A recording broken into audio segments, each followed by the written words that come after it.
माथे से टपके पसीना गजब गर्मी के महीना। माथे से टपके पसीना गजब गर्मी के महीना। ससुर जी हमारे पंखा ले आवे, ससुर जी हमारे पंखा ले आवे। सास जी हैरान करे दीना गजब गर्मी के महीना। सासू जी हैरान किया जीना गजब गर्मी के महीना।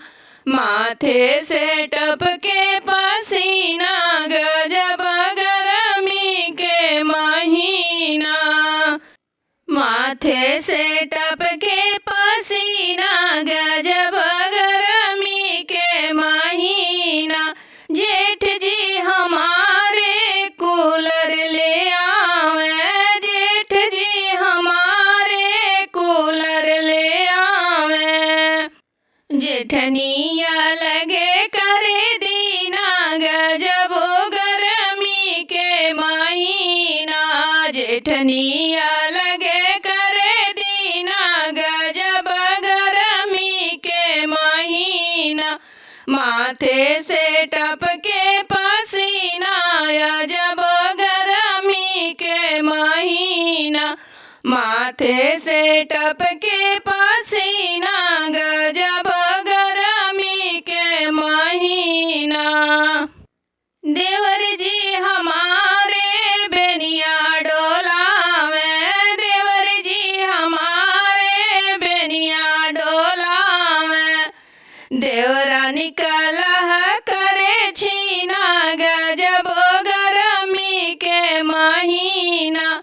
देवरा निकाला करे छीना गजब गर्मी के महीना। माथे से टपके पसीना गजब गर्मी के महीना। माथे से टपके पसीना गजब गर्मी के महीना। बलम जी हमारे एसी ले आवे, बलम जी हमारे एसी ले आवे। ननदी ने खाना पीना छोड़ा गजब गर्मी के महीना। ननदी ने खाना पीना छोड़ा गजब गर्मी के महीना। माथे से टपके पसीना अजब गर्मी के महीना। माथे से टपके पसीना